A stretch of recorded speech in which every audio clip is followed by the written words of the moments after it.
Қазақстанда аралас жекпе-жекке, яғни ММА-ге тыйым салынды. Шавкат Рахмоновтың болашағы, Жалғас Жұмағұловтың қазақстандық найза лигасына қосылуы және де өткен аптада болған тағы да басқа жаңалықтар. Ассалаумағалейкум баршаңызда, сіздермен бірге Азамат. Және де бүгін біз бүткіл апта болған қызық мәліметтерді жинап сізбен бөлісеміз. Ал осы видео басталмас бұрын біздің Азамат ММА телеграм арнамызға тіркелуді ұмытпаңыздар. Осы арнада қазақстандық және де әлемдік ММА мен бокс жаңалықтары салынып отырады. Және де көбісі UFC турнирлерін қайдан қарауға болады деген сұрақтар қояды. Осыған жауап біздің телеграм каналымыз. Сол жерде сіздер таза қазақ тіліндегі комментаторлармен UFC-де тікелей эфирде көрсеңіздер болады. Ал осы видео басталмас бұрын міндетті түрде видеоға лайк басып арнаға тіркеліп кетуді ұмытпаңыздар. Сонымен қатар келесі видеоны қандай тақырыпқа шығарайық, комментарийге жазып кетіңіздер. Ал біз бастаймыз.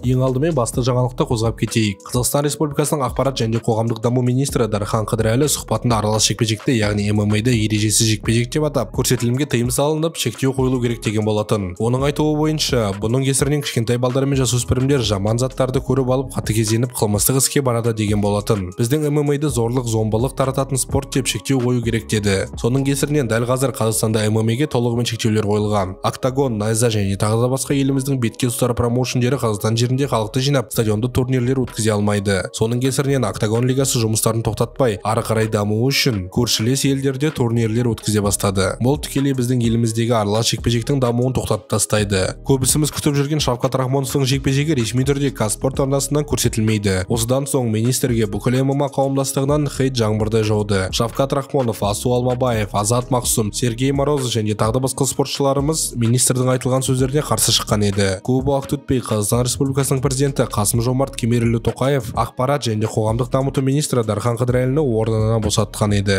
Алайда шектеулер әлі күнге дейін шешілмеген. Сондықтан жақын уақытта қазақ жерінде ешқандай ММА турнирлері өтпейді. Сонымен қатар батырларымыздың жекпе-жектерін ұлттық арналарда күтпеуімізге болады. Қалай ойлайсыздар, бұндай шектеулер қойылған дұрыс па? Әлде бұның кесірі бүкіл спорт түріне тиеді ме? Комментарийге жазып кетіңіздер.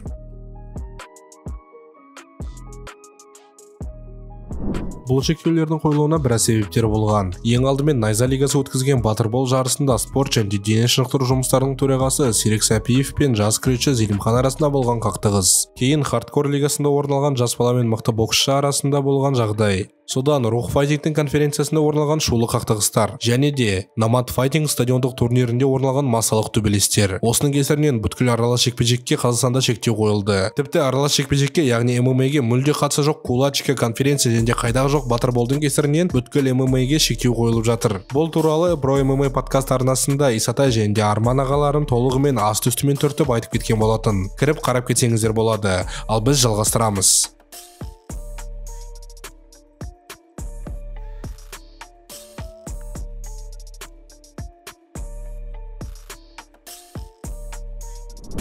Шавкат Рахмоновтың жекпе-жегі әлі күнге дейін белгісіз. 9 қыркүйек Келвин Гастомге қарсы өтетін жекпе-жегі қарсыласының кесірінен болмай қалды. Ал қалған жауынгерлер Шавкатпен жекпе-жек өткізуден бас тартып отыр. Тіпті жанкүйерлер Шавкатты қайтадан октагонда көргісі келгені сонша, кезіндегі жауынгер қазіргі UFC комментаторы 40 жастағы Пол Фелдерді жекпе-жекке шақырып жатыр. Алайда Фелдер өзінің қандай жағдайда екенін түсініп бас тартты. Шавкаттың қалап отырған Абу-Дабиде өтетін турниріне бір айдан көп қалды. Бұндай қысқа мерзімде жекпе-жек қабылдайтын жауынгер шықпайды-ау. Өкінішке орай Шавкатты біз тек қараша айында өтетін Нью-Йорк қаласындағы UFC 295 турнирінде көрмесек, тек келесі жылы ғана көретін боламыз.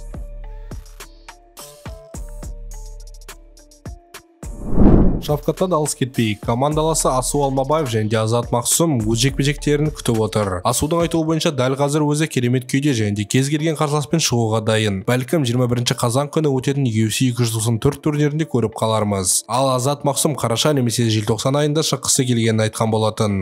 Әзірге жаңалық жоқ. Екінші жекпе-жекке келісімшартты күтіп жүрмін. Салмағымдағы үздік 15 қатарындағы кез келген қарсыласпен жұдырықтасқым келеді деген болатын. Қалай ойлайсыздар? Қос батырларымыз келесі жекпе-жектерін қашан өткізуі мүмкін?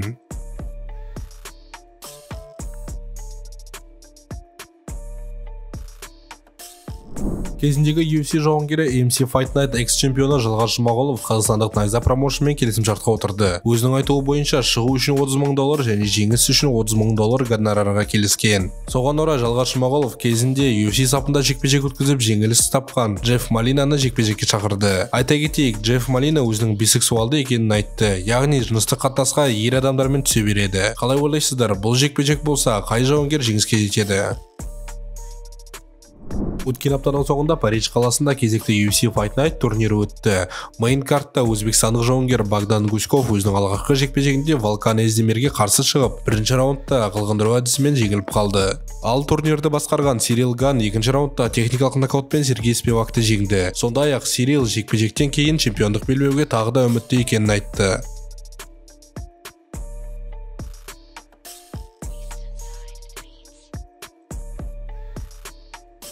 Бірінші қыркүйек Мәскеу қаласында дағыстандық қазақ Магомед Кабардиев наша дело промоушнның гран-приінде финалдық кездесуін өткізді. Оған қарсы ресейлік Александр Грозин шықты. Барлығының көзінше фаворит болғанымен Магомед бұл кездесуде төрешілердің шешімімен жеңіліп қалды. Айта кетейік, біз Магомед Кабардиев жайлы өзіміздің топ 5 UFC-ге қосылатын қазақтар атты видеомызда айтып кеткен болатынбыз. Кіріп қарап кетсеңіздер болады.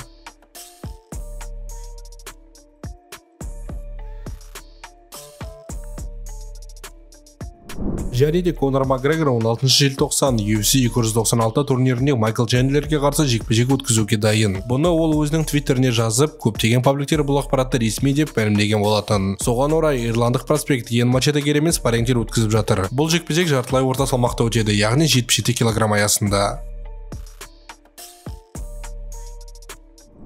Ал осымен біздің видео соңына дейін жетті. Осы жерге дейін қарағандарыңыз үшін сізге мыңда бір алғыс. Міндетті түрде видеоға лайк басып, арнаға тіркеліп кетуді ұмытпаңыздар. Сонымен қатар келесі видеода қай жауынгер жайлы немесе қандай тақырыпқа видео шығарайық, комментарийге жазып кетіңіздер. Және де біздің Азамат ММА телеграм арнамызға тіркеліп кетуді ұмытпаңыздар. Сіздермен бірге болған Азамат, сау саламатта көріскенше сау болыңыздар.